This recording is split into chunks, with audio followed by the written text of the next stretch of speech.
अत्युच्च शब्द में प्रयुक्त उपसर्ग है? अति, आ, अत, अतः। इनमें से कौन सा विकल्प सही है? तो अत्युच्च शब्द में जो उपसर्ग है वो है अति। अति उपसर्ग का प्रयोग इसमें हुआ है। नेक्स्ट प्रश्न है, निम्न में से किस शब्द में उर्दू उपसर्ग का प्रयोग हुआ है?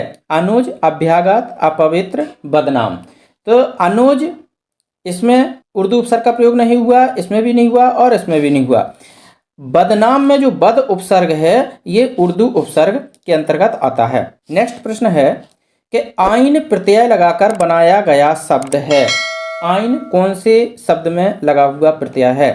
तो आइन देखिए, तेलन, तेलन में इन प्रत्यय लगा हुआ है। धोबन में भी इन प्रत्यय लगा हुआ है। सुनारन में भी इन प्रत्यय लगा हुआ है। और जो ओझाइन है इसमें आइन प्रत्यय लगा हुआ है। आइन प्रत्यय। अब प्रत्यय की यदि बात करें तो प्रत्यय वे शब्दांश होते हैं जो किसी शब्द के अंत में जुड़ करके उस शब्द का अर्थ बदल देते हैं, उन्हें हम प्रत्यय कहते हैं। और उपसर्ग की यदि बात करें तो उपसर्ग किसी शब्द के प्रारंभ में जुड़कर उस शब्द का अर्थ बदल देते हैं, उसे उपसर्ग कहते हैं। यानी कि प्रत्यय किसी शब्द के अंत में लगते हैं और उपसर्ग किसी शब्द के प्रारंभ में लगते हैं। तो इस प्रश्न का राइट आंसर हो जाएगा डी। नेक्स्ट प्रश्न है, बंदरिया शब्द में प्रयुक्त प्रत्यय कौन सा है? तो बंदरिया में या प्रत्यय लगा हुआ है, बाकी ये गलत, ये गलत, ये गलत। या प्रत्यय लगा हुआ है बंदरिया में। आगे है प्रश्न कि पुत्री का विवाह करके अजय के माता पिता आज गंगा नहा लिए। गंगा नहा लिए में रेखांकित है ये इतने शब्द। तो इन रेखांकित में मुहावरे का बताना है कि मुहावरे का क्या अर्थ है। ये गंगा नहा लेना एक मुहावरा है और इसका अर्थ क्या है ये बताना है। तो देखिए, कार्य से निवृत्त होना, ये इसका राइट आंसर है। जब कार्य से निवृत्त हो जाते हैं तो कहते हैं हम गंगा नहा लिए। ईद का चांद होना, इस मुहावरे का अर्थ क्या है? तो ईद का चांद होना, ईद के दिन ही दिखाई देना, बिल्कुल नहीं। बहुत सुंदर होना, बिल्कुल नहीं। दर्शन दुर्लभ होना, बिल्कुल सही है। ईद का चांद होने का मतलब है दर्शन दुर्लभ होना। जिस प्रकार से ईद का चांद बड़ी मुश्किल से दिखता है, उसी प्रकार से दर्शन यदि के ना हो तो कहते हैं कि बहुत दिनों बाद दिखाई दे रहे हो, मतलब ईद का चांद हो गए हो। यानी कि बहुत दिनों बाद दिखाई देना, इसका एक अर्थ ये भी होता है बहुत दिनों बाद दिखाई देना, और इसी का ईद का चांद होने का दूसरा अर्थ है दर्शन दुर्लभ होना। बात एक ही है, चाहे कह दो बहुत दिनों बाद दिखाई देना या फिर दर्शन दुर्लभ होना। दुर्लभ मानो होता कठिन। माथा ठोक लेना मुहावरे का सही अर्थ क्या है? माथा ठोक लेना, पीड़ा होने पर सिर पकड़कर बैठना, दुर्घटना की आशंका होना, दीनता पूर्वक कार्य करना, बदकिस्मती के कारण दुखी होना। तो ये डी राइट आंसर है। बदकिस्मती के साथ दुखी होना, माथा ठोक लेना, ये बिल्कुल सही उत्तर है। अगला प्रश्न है कि दिए गए वाक्यांश के लिए एक शब्द का प्रयोग कीजिए। चोरी, छिपे और चुंगी शुल्क आदि दिए बिना माल बेचने वाला। यानी कि इसको क्या कहते हैं? जो चोरी, छिपे, चुंगी शुल्क आदि दिए हुए जो माल बेचते हैं उनको क्या कहते हैं? मूसक कहते हैं, तमिज कहते हैं, तस्कर कहते हैं। बिल्कुल सही है, उसको हम तस्कर कहते हैं, चोर नहीं कहते। नेक्स्ट प्रश्न है, दिए गए वाक्यांश के लिए एक शब्द का प्रयोग कीजिए। किसी सत्ता के विरुद्ध अपना सत्य मनवाने के लिए किया गया आंदोलन या आग्रह। यानी कि किसी सत्ता के विरुद्ध अपना सत्य मनवाने के लिए, तो सत्य के लिए आग्रह, सत्य के लिए आग्रह, इसका ये भी होता है। एक अनेक शब्दों के लिए एक शब्द है कि सत्य के लिए किया गया आग्रह, वो होता है सत्याग्रह। इसका राइट आंसर हो जाएगा सत्याग्रह। सत्य के लिए किया गया आग्रह सत्याग्रह होता है। वही कह रहा है कि किसी सत्ता के विरुद्ध अपना सत्य मनवाने के लिए किया गया आंदोलनात्मक आग्रह सत्याग्रह कहलाता है। अगला है कि निम्न पंक्तियों में कौन सा छंद है? रावण रथी विरथ रघुवीरा, देख विभीषण भयउ अधीरा, अधिक प्रीत मनभा संदेशा, वंदी चरण कह सहत स्नेहा। कौन सा छंद है? छंद बताना है। क्या चौपाई छंद है, बरवी छंद है, सोरठा है, रूला है? क्या छंद, कौन सा छंद है ये?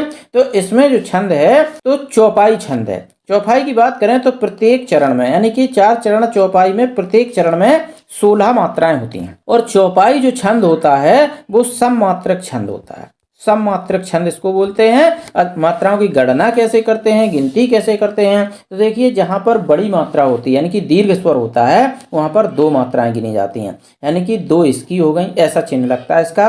वा में 1 हो गई, नु में 1 हो गई, 1 और 2 इसकी रथी में, बी रथ है, ये गिनती होती है। एक मात्रा के लिए डंडी करते हैं और 2 मात्राओं के लिए ऐसा जैसा बना देते हैं, 1 1 1 और ये 2 और फिर ये बी की 2 और रा की 2। अब इनको यदि गिने तो ये 16 मात्राएं होंगी। देखिए 2 3 4 5 2 7 8 9 10 11 12 13 14 15 16 मात्राएं हो गई ये पूरी। अब ऐसे ही इसमें भी 16 होंगे, इसमें भी 16 होंगे, इसमें भी 16 होंगे, इसलिए इसको सममात्रक छंद कहते हैं। चौपाई एक सममात्रक छंद है और इसके प्रत्येक चरण में 16 मात्राएं होती हैं। ये तो हो गई चौपाई की बात। अब बात करते हैं बरवे की। बरवे क्या होता है? बरवे अर्ध सममात्रक छंद है। अर्ध सममात्रक बरवे जो होता है अर्ध सममात्रक छंद होता है और इसके भी 4 चरण होते हैं और विषम चरण, ये विषम चरण कहलाते हैं। पहला और तीसरा ये विषम चरण कहलाते हैं बरवे के। और इसके भी विषम चरण, जैसे कि दोहा 4 चरण होते हैं उसमें भी ये पहला तीसरा विषम होते हैं, उसी प्रकार से बरवे में भी पहले और तीसरे यानी कि विषम चरण में 12 मात्राएं होती हैं और सम चरणों में 7 मात्राएं होती। ये इसका बरवे का होता है। और सोरठा जस्ट दोहे का उल्टा होता है। सोरठा में 11 और 13 मात्राओं पर यति होती है, यानी कि 4 चरण होते हैं। दोहा का उल्टा कर दो, यानी कि पहले और तीसरे चरण में यदि 11 मात्राएं हो जाएं, चौथे और दूसरे चरण में यदि 13 मात्रा हो जाएं तो वो सोरठा हो जाता है। रोला की यदि बात करें तो रोला एक सममात्रक छंद है। ये भी सममात्रक छंद है और ये 24 मात्राओं वाला एक छंद है। 4 चरण है और प्रत्येक चरण में 24 मात्राएं इसमें होती हैं। तो इस प्रश्न का जो राइट आंसर है वो है चौपाई, क्योंकि ये चौपाई छंद है। अगला प्रश्न है कि निम्न पंक्तियों में कौन सा छंद है? नहीं पराग नहीं मधुर मधु, नहीं विकास यही काल, अली कली सो बंध्यो आगे कौन हवाल। इस प्रश्न का उत्तर बताना है कि इसमें छंद कौन सा है। क्या ये दोहा छंद है, क्या सोरठा है, क्या बरवे है, क्या छप्पा है? तो ये छंद है दोहा। दोहा क्या होता है? ये अर्धमात्रक छंद होता है, अर्ध सममात्रक छंद। दोहा अर्ध सममात्रक छंद है और इसके पहले और तीसरे यानी कि इस वाले और इस वाले चरण में 13 मात्राएं होती हैं। आइए इनको गिन के देखते हैं, मात्राओं को इनको गिन के देखते हैं। नहीं में एक इसकी 1 2 1 1 1 और 1 1 1 1 1। अब इनको गिनते हैं यदि 1 2 3 4 5 6 7 8 2 10 11 12 13। इनमें देखिए 13 मात्राएं हो गई हैं पूरे। इसमें है 13 और इसमें होंगी 11। 1 2 3 4 5 6 7 8 9 10 11, ये 11 हो गई। देखो 2 3 3 2 5 6 7 8 2 10 1 11। तो सम चरणों में 11 मात्राएं और विषम चरणों में 13 मात्राएं। इसमें भी 13, इसमें भी 13, इसमें 11, इसमें 11। तो दोहा का सीधा सीधा है 13 11 पर यति होती है और यति कहते हैं एक चरण खत्म होने पर जो विराम होता है उसको हम यति बोलते हैं। अब सोरठा की पिछले उसमें बात हो चुकी है, बरवे की भी हो चुकी है पिछले प्रश्न में। आज छप्पा को देखते हैं। इस प्रश्न में छप्पा क्या होता है? छप्पा विषम मात्रक छंद होता है।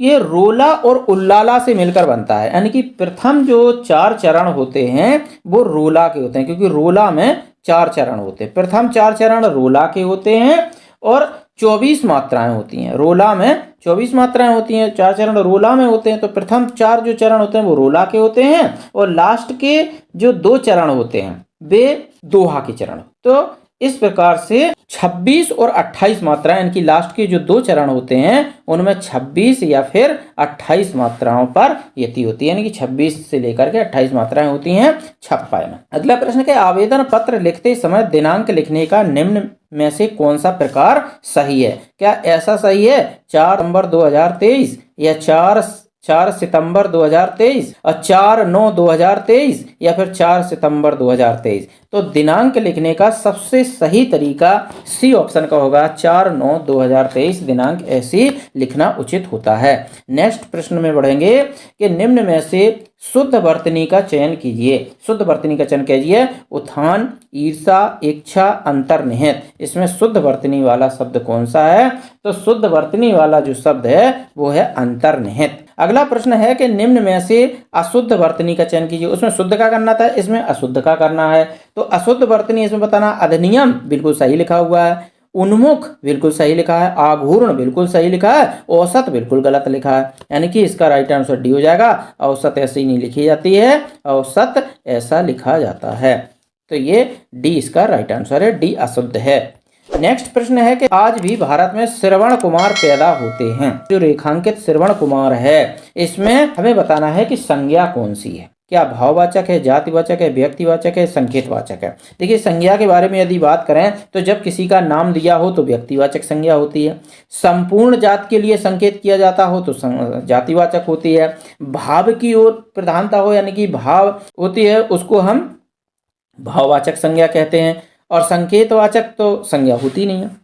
ये तीन संज्ञाएं होती हैं, व्यक्तिवाचक, जातिवाचक और भाववाचक। दो संज्ञाएं और होती हैं, द्रव्यवाचक और समूहवाचक। तो इसका जो राइट आंसर है, श्रवण कुमार भले ही नाम है लेकिन यहाँ पर व्यक्तिवाचक संज्ञा नहीं होगी, ये जातिवाचक संज्ञा होगी। क्योंकि आज भी भारत में श्रवण कुमार पैदा होते हैं, मतलब किसी एक प्रॉपर श्रवण कुमार के लिए नहीं कहा जा रहा, ये बहुत से श्रवण कुमार के, यानी कि जो श्रवण कुमार के पितृभक्त जो लोग होते हैं उन संपूर्ण जाति के बारे में इसमें कहा जा रहा है कि आज भी भारत में श्रवण कुमार पैदा होते हैं। इसलिए यहाँ पर जातिवाचक का विकल्प सही होगा। जैसे कहते हैं कि आज हरिश्चंद्रों की कमी नहीं है। हरिश्चंद्रों यानी कि सत्य बोलने वालों की आज भी कमी नहीं है। तो सत्य बोलने वाली संपूर्ण जाति के बारे में, पितृभक्ति के संपूर्ण जाति के बारे में श्रवण कुमार का प्रयोग किया जाता है। इसलिए यहाँ पर जातिवाचक संज्ञा उचित आंसर है। नेक्स्ट प्रश्न है, स्वतंत्र भारत की राष्ट्रलिपि है। मुंडा, कैथी, रोमन, देवनागरी। बिल्कुल सही है, देवनागरी लिपि है हमारे भारत देश की जो राष्ट्रभाषा की लिपि है वो देवनागरी है। निम्न में से सौदामिनी, सौदामिनी का पर्यायवाची नहीं है। नहीं बताना है कि सौदामिनी का इनमें से कौन सा पर्यायवाची नहीं है। तो सौदामिनी का, देखिए, बिजली को सौदामिनी कहते हैं, चंचला को सौदामिनी कहते हैं, क्षण प्रभा को सौदामिनी कहते हैं। तो ये सौदामिनी के पर्यायवाची हैं तीनों। जबकि सिलीमुख इसका पर्यायवाची नहीं है। सिलीमुख जो होता है वो भौरा होता है, इसको भौरा कहते हैं सिलीमुख को। नेक्स्ट प्रश्न की ओर बढ़ेंगे कि गरल निम्न में से किसका पर्यायवाची है। गरल शब्द का पर्यायवाची बताना है कि गरल शब्द का पर्यायवाची क्या है। तो गरल शब्द का पर्यायवाची होता है विष। गरल को विष कहते हैं। अब गणिका किसको कहते हैं? गणिका कहते हैं वेश्या को, उसको गणिका कहते हैं। और मणिका किसको कहते हैं? मणिका कहते हैं जो रत्नों से युक्त हो, मणियों से युक्त हो, रत्नों से युक्त हो, उसको हम मणिका कहते हैं। और मनीषा किसे कहते हैं? मनीषा कहते हैं बुद्धि को, अक्ल। अक्ल को भी मनीषा कहते हैं। इच्छा, कामना, अभिलाषा, ये सभी मनीषा के पर्यायवाची हैं। नेक्स्ट प्रश्न की ओर बढ़ेंगे कि अहीर का तत्सम शब्द क्या है। अहीर का हमें तत्सम शब्द बताना है। तो अहीर का तत्सम शब्द होता है अभीर। नेक्स्ट प्रश्न में देखते हैं, सलाका का तद्भव शब्द है। सलाका का तद्भव शब्द है सलाई। सलाई माने सलाका होती है, स्वेटर वेटर बुनने वाली सलाई होती है, उसी को हम सलाका बोलते हैं। नेक्स्ट प्रश्न में बढ़ेंगे, निष्काम का संधि विच्छेद है। निष्काम, निष्काम का संधि विच्छेद क्या होगा? तो निष्काम की यदि बात करें तो ये विसर्ग संधि का उदाहरण है। और इसका जो संधि विच्छेद होगा वो होगा निह धन काम, क्योंकि विसर्ग यदि हो तो सा में बदल जाता है, निष्काम हो जाता है। यानी कि का वर्ग के पहले विसर्ग लगा हुआ है तो यहाँ पे विसर्ग संधि है और इसका संधि विच्छेद होगा निह धन काम। नेक्स्ट प्रश्न है, दुरूह किस संधि का उदाहरण है? और यदि दुरूह के विच्छेद की बात करें, संधि विच्छेद के, तो ये हो जाएगा दुह धन रूह। दुह धन रूह इसका विच्छेद होगा। तो अब आप समझ गए होंगे कि इसमें विसर्ग संधि है। दुरूह शब्द में विसर्ग संधि है, यानी कि दुरूह विसर्ग का उदाहरण है। नेक्स्ट प्रश्न में बढ़ते हैं कि इनमें से कौन सा शुद्ध है। शुद्ध बताना है कि इसमें से कौन सा शुद्ध शब्द है। नाधान अका, नहीं, ये शुद्ध नहीं है। नयधन इका, ये भी शुद्ध नहीं है।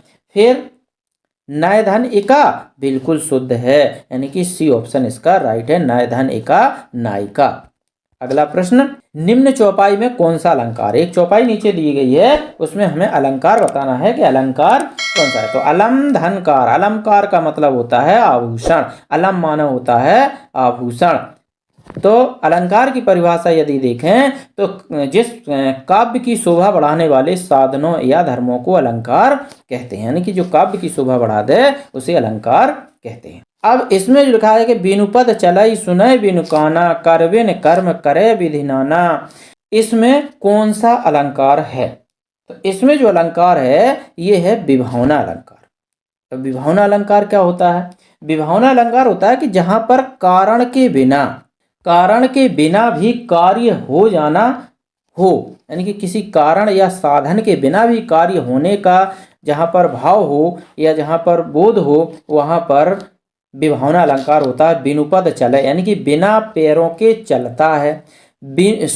सुने बिनु काना, यानी कि बिना कान के सुनता है।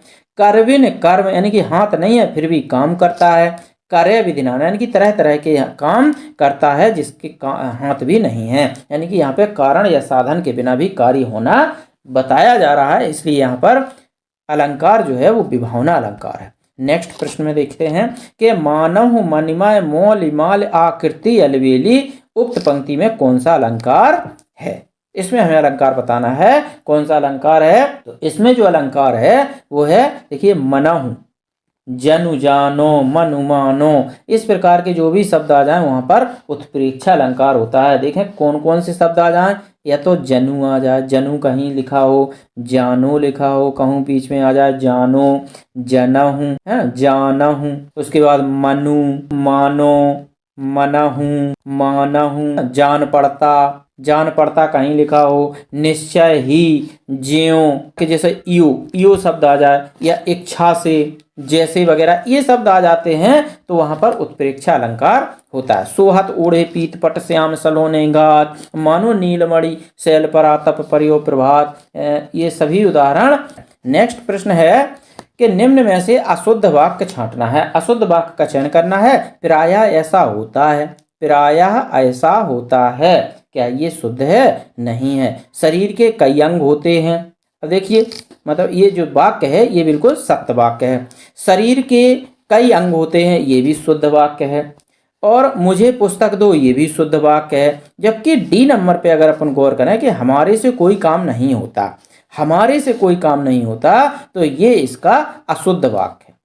इसका जो राइट आंसर होगा वो डी होगा, यानी कि ये तीनों वाक्य शुद्ध हैं, जबकि डी जो वाक्य है वो अशुद्ध वाक्य है। नेक्स्ट प्रश्न में देखते हैं, निम्न में से अशुद्ध वाक्य छांटना है। इसमें भी अशुद्ध वाक्य छांटना है कि कौन सा वाक्य अशुद्ध है। राम लक्ष्मण और सीता वन को गई, राम लक्ष्मण और सीता वन को गए, राम लक्ष्मण और सीता वन को गए, राम बन गया, राम और लक्ष्मण बन गए, बिल्कुल सही है। यानी कि ये तीनों वाक्य जो हैं वो सही हैं, जबकि ए नंबर का गलत है, गई नहीं होगा। राम लक्ष्मण और सीता वन को गई, इसमें गई गलत है, इसलिए ए इसका राइट आंसर हो जाएगा। नेक्स्ट प्रश्न है कि इनमें से कौन सा विकल्प बाकी तीनों विकल्पों से पूरी तरह अलग है।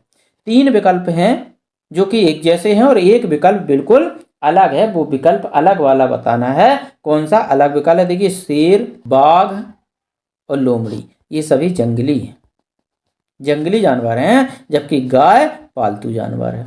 तो इसमें अलग कौन हुआ? गाय अलग हुई, तो सी इसका राइट आंसर है। नेक्स्ट प्रश्न है कि निम्न में से लक्ष्य शब्द का अनेकार्थी शब्द नहीं है, लक्ष्य का अनेकार्थी नहीं है। तीन इसमें लक्ष्य के अनेकार्थी शब्द हैं, यानी कि लक्ष्य के अर्थ देते हैं, लेकिन एक नहीं देता है, वो कौन सा है? देखिए, लक्ष्य का निशाना होता है, बिल्कुल सही है। उद्देश्य भी होता है कि मेरा ये लक्ष्य है, मेरा ये उद्देश्य है। ध्येय भी लक्ष्य को कहते हैं, जबकि लाभ को नहीं कहते, लाभ लक्ष्य नहीं होता, इसलिए ए राइट आंसर। तीसवां प्रश्न है ये कि प्रोत्साहित का विलोम शब्द क्या होगा? अनप्रोत्साहित नहीं, अप्रोत्साहित नहीं, हतोत्साहित। इसका होगा हतोत्साहित होगा, तो सी इसका राइट आंसर है।